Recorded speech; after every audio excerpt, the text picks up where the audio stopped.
30년 넘게 혼자 살면서 아침에 눈을 뜰 때마다 나는 신에게 인사를 합니다. 오늘 하루 일과를 되뇌며 말을 겁니다. 오늘은 좀 어려운 모임이 있네요. 그래도 피하지 말고 만나야겠죠? 날씨가 참 좋습니다. 오늘 하루 힘내서 살아보겠습니다. 오늘은 좀 피곤하네요. 일찍 들어와서 쉬어야겠어요.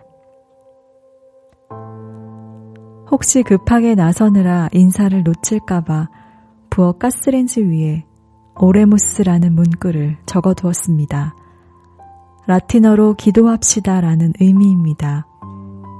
믿는 자에게 기도란 결국 내가 믿는 신과 나누는 일상의 대화입니다. 안녕하세요. 책라디오 다은입니다. 오늘 소개해드릴 책은 홍찬진 신부님의 괜찮은 척 말고 애쓰지도 말고입니다. 저자 홍찬진 신부님은 스스로를 속세를 벗삼은 괴짜 신부라고 말하면서 방송과 강연을 비롯한 여러 대외 활동을 통해서 세상살이에 지친 사람들의 마음을 읽어주고 또 치유해주는 일을 하고 있습니다. 제가 얼마 전에 유튜브를 보다가 홍찬진 신부님과 성진 스님이 나란히 앉아서 사연자들의 고민을 듣고 그것에 대해서 조언해주는 영상을 본 적이 있는데요. 신부님과 스님이 종교를 뛰어넘어서 서로 친구처럼 소탈하고 유쾌하게 소통하시는 모습을 보면서 뭔가 숨통이 트이고 인상 깊다는 생각을 했었어요. 이렇게 권위의식이나 경계 없이 자유롭게 소통하는 분이라면 그동안 참 많은 분들과 만나고 대화를 나누셨을 텐데 그렇다면 그런 신부님이 나눠주시는 삶의 조언도 한번 들어보고 싶다 하는 마음에 이 책을 읽어보게 되었습니다. 이 책은 미래에 관하여, 관계에 관하여, 거절에 관하여 등 살면서 우리가 계속 부딪히게 되는 고달픈 인생의 문제들을 30가지 주제로 나눠서 풀어내고 있습니다. 종종 방송을 통해 봐왔던 신부님의 모습에서처럼 유쾌하고 편안한 어조를 통해 신부님의 일상을 엿보면서도 삶의 지혜들을 들을 수 있어서 좋았습니다. 오늘은 책의 서문을 좀 더 길게 읽어드리고 싶더라고요. 그래서 책의 서문과 개인적으로 가장 좋았던 에피소드 한 가지를 선정해서 읽어드리고자 합니다. 참고로 이 책의 인쇄는 전액 장애청소년 합창단 에반젤리에 기부가 된다고 하니까요. 여러분들께서도 기쁜 마음으로 책을 구매해서 읽어보시기를 추천드리겠습니다. 그럼 오늘도 저희 채널에 찾아와 주신 여러분 너무나 감사드리고요. 지금부터 책 속으로 들어가 보겠습니다.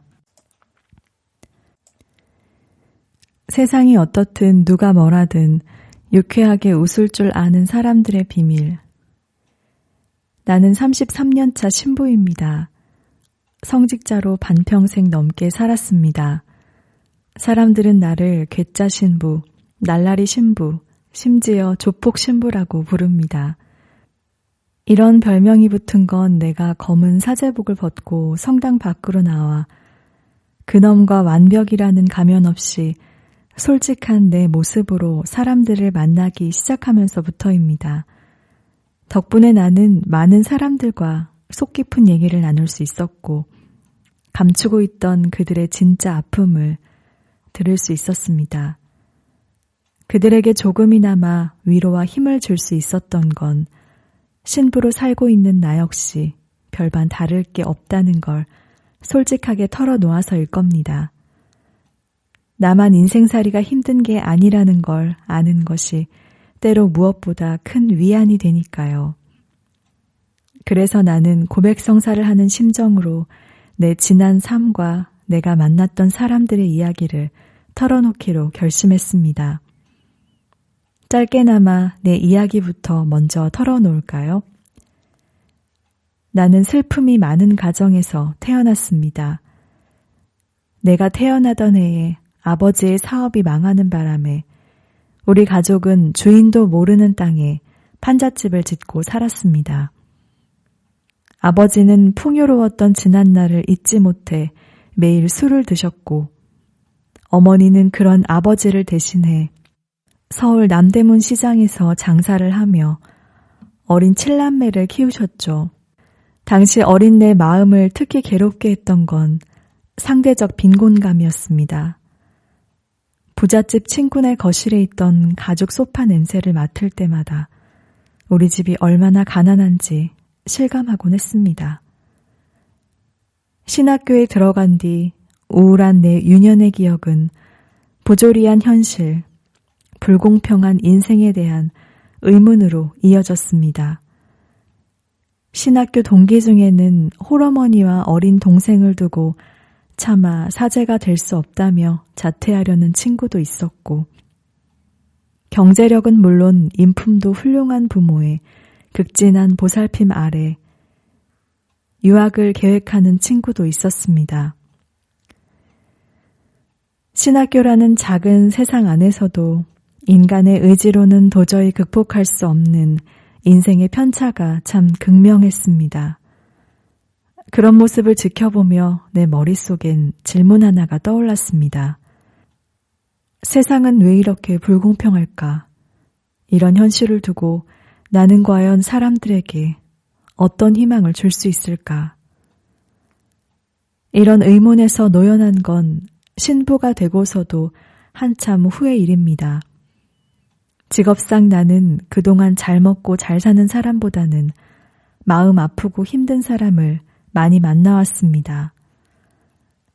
병든 어머니 수발에 학자금 대출까지 갚아야 하는 대학생, 중학교만 마치고 일용직으로 생계를 이어가는 가장, 시한부 자식을 둔 어머니 등등 감당하기 벅찬 인생을 살아가는 사람들이 세상엔 너무 많았습니다. 그런데 그들 모두가 불행해하며 사는 건 아니었습니다. 절망의 늪에서 헤어나지 못하는 이가 대부분이었지만 절체절명의 위기 앞에서도 씩씩하게 오늘을 살아가는 사람도 적지 않았습니다. 나는 사제 생활을 10년 이상 하고 나서야 그 차이가 어디서 비롯된 건지 알 수 있었습니다. 위기 앞에 좌절하고 불행해하는 사람들은 자기 자신과 타인, 세상을 어떻게든 극복하려는 생각에서 노연하지 못하고 있었습니다. 그들은 주변 사람들에 대해 늘 분노했고 불공정한 세상을 받아들이지 못했습니다. 문제가 생길 때마다 남 탓, 세상 탓을 하니 마음 편한 날이 있을 수가 없었죠. 반면 현실과 상관없이 즐겁게 살아가는 사람들은 세상이 달라지지 않는다는 사실을 깨끗이 인정했습니다. 할 수 없지 뭐 어쩌겠어 라며 오늘을 사는 데만 충실했죠. 무엇보다 그들은 스스로 해결할 수 있는 일만 집중하고 제 깜냥 밖의 일은 과감히 무시했습니다. 현실을 있는 그대로 수용하는 한편 부족한 자신을 유쾌하게 받아들임으로써 내면의 평화를 지켜나갔던 겁니다.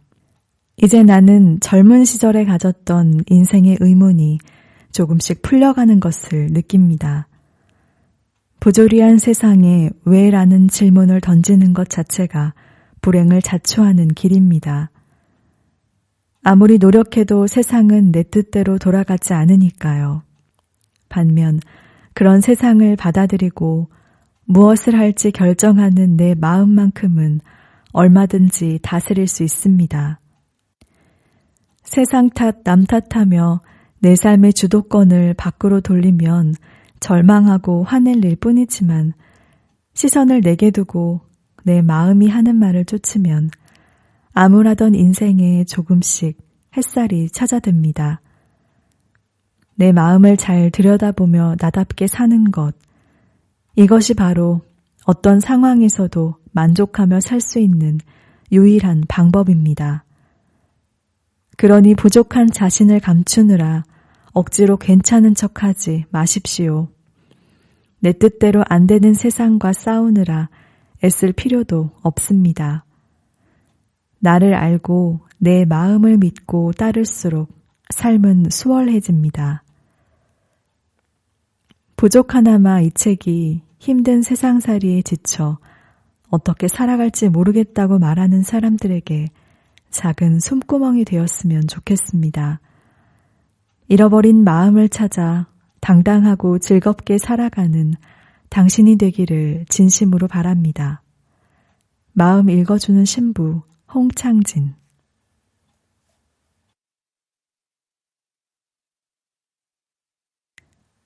인생의 가장 큰 죄는 삶을 즐기지 못한 죄다.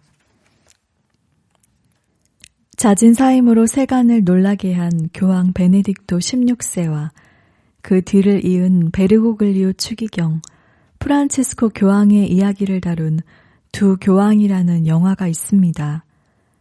각색을 많이 했겠지만 사실 여부를 떠나 굉장히 인상 깊은 장면이 있었습니다.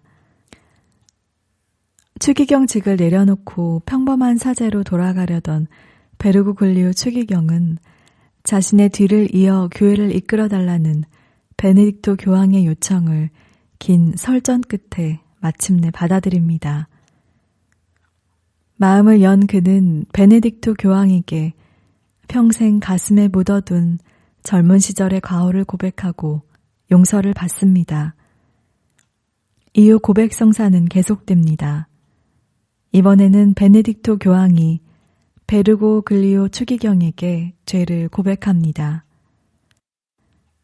평생 규율과 원칙을 쫓아 살아온 교황이 고백한 첫 번째 죄는 무엇이었을까요? 아이였을 때 가장 먼저 지은 죄는 삶을 제대로 즐길 만한 용기를 포기했던 거예요. 그래서 나는 책 속에 파묻혀 공부만 했습니다. 이제야 알겠어요. 세상의 공허함과 덧없음을요. 그런 이유로 교회가 존재하겠죠. 영화 속 노년의 교황이 고백한 생애 최초의 죄는 용기를 내 삶을 즐기지 못한 것이었습니다. 피아노 건반 위에서 실수를 하는 것이 두려워 유년 시절부터 좋아하던 음악도 포기하고 말았죠. 만일 어린 시절부터 일상의 소소한 기쁨을 누리며 스스로 행복해지는 용기를 좀 더 냈더라면 사임을 앞둔 그의 고백은 조금 다르지 않았을까요? 그는 스스로를 좀 더 사랑하지 않은 것, 보다 행복한 선택을 하지 않은 것을 용서받아야 할 죄로 고백했습니다. 각색된 영화이지만 여든이 넘은 황혼의 교황이 전하는 담담한 고백은 우리 삶에도 적지 않은 물음을 던집니다. 안타깝게도 우리 대부분은 우리에게 주어진 삶을 제대로 즐기지 못합니다. 행복은 뒤로 미룬 채 극기훈련을 하듯 참고 견디며 극복해야 하는 것이 인생이라 여기며 살아갑니다. 하지만 어린아이의 천진난만한 웃음은 1년만 지나도 다시 볼 수 없습니다. 바쁘다는 핑계로 차일피일 가족여행을 미뤘는데 어느 순간 부모님은 내 곁을 떠납니다. 언젠가 입으려고 아끼던 옷을 꺼내보니 곰팡이가 껴서 버리고 맙니다. 우리는 늘 내일을 기약하며 지금 즐겨 마땅한 일들을 자꾸 미룹니다. 찾아보면 당장 누릴 수 있는 소소한 것들이 너무 많은데 언젠가는 이라는 말만 되풀이하며 눈앞의 작은 행복을 포기합니다. 목적지에 이르는 것만 생각하다가 정작 아름다운 풍경은 다 놓치고 마는 여행사 관광처럼 말입니다. 다시 말하지만 언젠가 만나는 행복은 없습니다. 살면서 누리는 행복은 미래에 있지 않고 살아 숨쉬는 현재에 있습니다. 현재 행복하지 않으면 미래에도 행복할 수 없습니다. 현재의 행복을 누릴 줄 아는 사람은 힘들고 어려운 문제를 만났다고 해도 쉽게 털어버립니다. 고통 속에 사느라 다시 오지 않을 오늘을 놓쳐서는 안 된다는 걸 알기 때문입니다. 내가 어느 순간에도 재미를 포기하지 않는 이유. 성직자로 평생을 살고 있는 내게 독신 성직자가 된 걸 후회한 적이 없느냐, 매일 기도하는 삶이 힘들지 않느냐, 사는 재미를 어디서 찾느냐, 많이들 묻습니다. 인생의 즐거움과 재미는 애당초 포기하고 힘든 수행만 할 거라고 지레 짐작들을 하는 모양입니다. 하지만 나는 단란한 가정을 이룬 사람들이 가끔 부럽기는 해도 신부가 된 걸 후회해 본 적은 없습니다. 아침 저녁으로 하는 기도가 가끔 귀찮을 때도 있지만 그 시간이 부족한 나를 일깨운다는 걸 알기에 기꺼운 마음으로 기도합니다.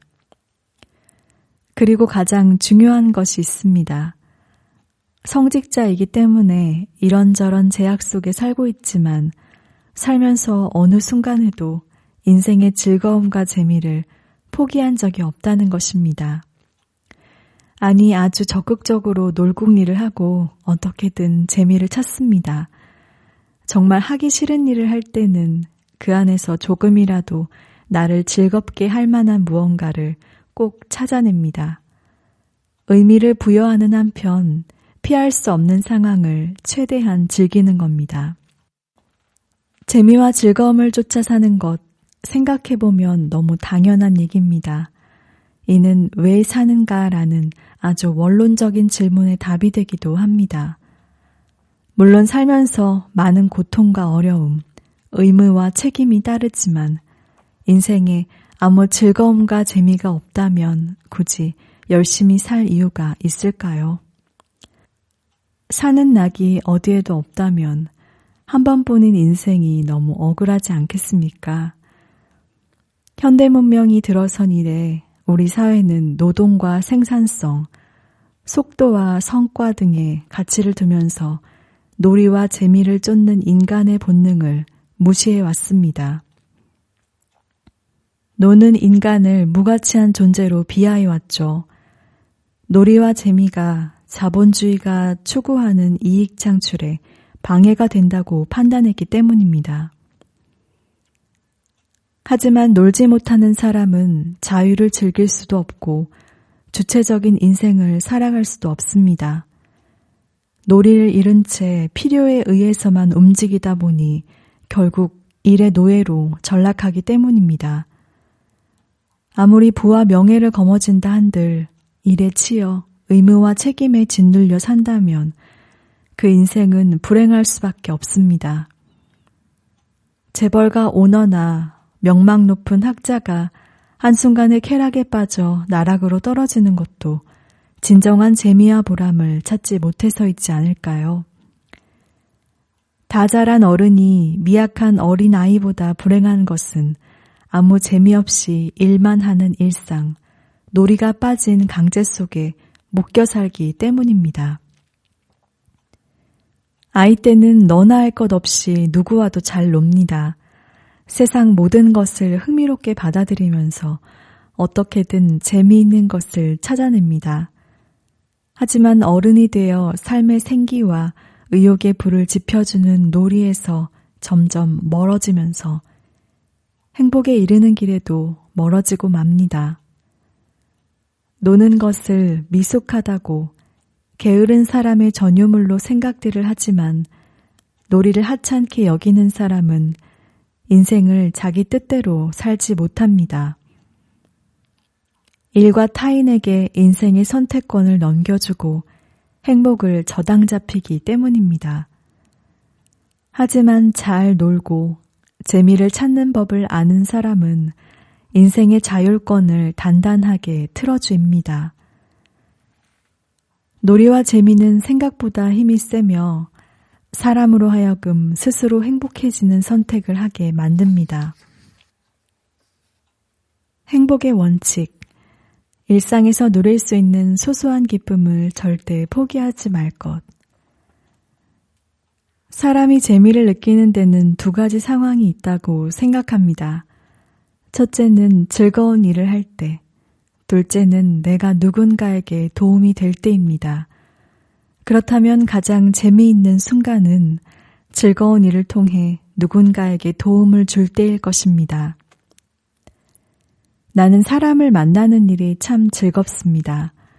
특히 화가나 음악가, 작가, 배우 등 순수하게 예술을 하는 사람들과 어울리기 좋아합니다. 단순히 먹고 즐기는 것이 아닙니다. 순수하게 예술을 추구하는 사람들은 흥과 꿈, 그리고 저마다의 스토리가 있습니다. 함께 있으면 그들의 흥과 꿈이 전이 돼 나도 함께 가슴이 뛰고 설렙니다. 그렇게 즐거운 시간을 함께하다 보면 그들을 도울 방법이 떠오릅니다. 큰 도움이 아니더라도 그들의 꿈에 한 숟가락쯤 도움을 보태면 굉장히 마음이 뿌듯합니다. 뜻하지 않은 삶의 재미와 기쁨을 이때 맛보는 겁니다. 사람 만나는 재미, 사람에게 힘을 보태는 재미에 흠뻑 빠진 뒤 나는 뭔가 놀이가 될 만한 거리를 만들어 사람들을 불러 모으곤 합니다. 재미있는 곳을 부지런히 찾아다니는 한편 직접 재미거리를 만들어 사람들을 불러 모읍니다. 꽤 오래전부터 매해 생일 파티를 하는 것도 이런 이유에서입니다. 축하받기 위해서가 아니라 신나는 공연을 볼 때처럼 모두 함께 잘 놀기 위해서입니다. 작년 회갑에는 홍창진 신부의 세 번째 20살 파티라고 이름까지 붙였습니다. 불특정 다수에게 문자 메시지로 직접 초대장을 날렸죠. 선물은 필요 없고 각자가 먹을 밥값만 부담하자는 원칙도 세웠습니다. 자리가 부담스러우면 노는 재미도 덜 하니까요. 이 사연을 어느 칼럼에도 썼습니다. 바쁘다고 생일까지 건너뛰면서 재미없게 살지 말고 1년에 하루만이라도 사랑하는 사람들, 보고 싶은 사람들을 만나 마음껏 웃어보라고 말입니다. 생일 축하 자리를 빌려 그간 전하지 못한 고마움을 전하면 기쁨은 훨씬 더 커질 것이라는 조언도 덧붙였습니다. 사는 게 재미없다면서 왜 아무것도 하지 않는가? 나는 꽤 오래전부터 기회가 닿을 때마다 히말라야를 찾고 있습니다. 얼마 안 되는 휴가를 모아 열흘 남짓 산을 오르면서 어수선한 마음을 정리하는 시간을 갖습니다. 그 짧은 시간이 주는 풍요로움은 마음에 깊게 남아 현실의 삶을 꾸려나가는데 적지 않은 위안을 줍니다. 거대한 자연의 기운과 네팔 사람들의 순수한 웃음은 바쁘게 앞만 보고 달려온 내 일상을 반추하게 해주죠. 말 그대로 온전한 쉼을 경험하는 시간입니다. 히말라야에 오른 이야기를 사람들에게 하면 그중 몇몇은 눈빛을 빛내면서 신부님 다음엔 저도 데려가 주세요 합니다. 구체적으로 일정이 잡히면 꼭 연락을 달라면서요. 그러면 나는 그 사람들의 이름을 잘 메모해 둡니다. 히말라야 등반 예비 명단을 적어두는 겁니다. 그런데 실제로 정말 히말라야에 함께 오르는 사람은 명단의 10분의 1이 채 안 됩니다. 5, 60명 중 많아야 5명 정도가 약속대로 산에 오릅니다. 그들이라고 여건이 좋은 게 아닙니다. 아니 히말라야 행을 포기한 다른 사람보다 시간도 경제적 여유도 오히려 부족합니다. 단 하나 다른 점이 있다면 자신을 위해 작은 용기를 냈다는 겁니다. 재미있는 것은 현실을 내려놓고 산행을 다녀온 사람들의 변화입니다. 산더미 같은 업무가 걱정됐는데 걱정 자체가 떠오르지 않아요. 일은 어떻게든 해내겠죠. 사는 재미가 다른 데 있는 게 아니네요. 이걸 왜 여태까지 몰랐을까요? 표정도 밝고 의욕도 넘쳐 보입니다. 삶이 힘겹기는 산을 다녀오기 전과 똑같은데 현실을 대하는 마음가짐이 달라진 겁니다. 몰랐던 삶의 재미, 포기했던 일상의 휴식을 되찾음과 동시에 즐거운 인생을 사는 방법을 스스로 깨우친 것이죠. 히말라야라는 장소가 중요한 건 아닌 듯합니다.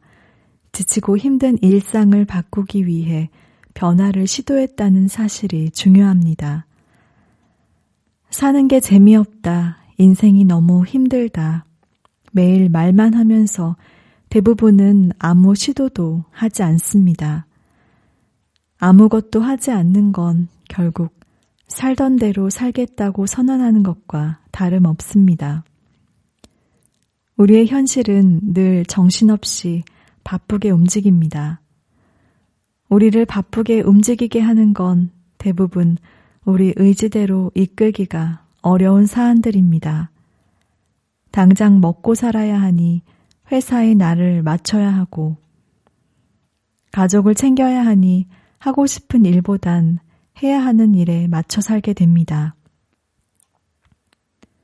그러다 보면 정말 내가 좋아하는 일, 내 본연의 모습에선 점차 멀어지게 됩니다. 책임과 의무를 지키면서 성장과 보람을 얻는 것도 중요하지만 동시에 억압에서 풀려나 본연의 내 모습으로 순수한 즐거움을 찾을 줄도 알아야 합니다. 두 가지가 적절히 균형을 이뤄야만 힘든 인생 속에서도 행복을 누리며 살 수 있습니다. 지금 평화와 기쁨을 누리지 못한다면 언제 평화와 기쁨을 누릴 수 있을 것인가? 지금 이 순간 내가 행복해지는 것을 방해하는 것은 무엇인가? 세계적인 영성 지도자이자 평화주의자인 틱낙한 스님이 마음에는 평화, 얼굴에는 미소에서 던진 질문입니다. 우리는 그동안 너무 많이 스스로를 닥달하며 살아왔습니다. 그 결과 시간을 내 즐거움을 찾는 것보다 스스로를 다그치고 채찍질하는 것이 익숙하고 편합니다. 그런 의미에서 보자면 내 인생을 어둡고 슬픈 비극의 드라마로 만드는 건 어쩌면 우리 자신일지도 모릅니다. 조금만 시선을 돌리면, 조금만 용기를 내면 우리가 누릴 수 있는 행복이 꽤 많다는 것을 알았으면 합니다.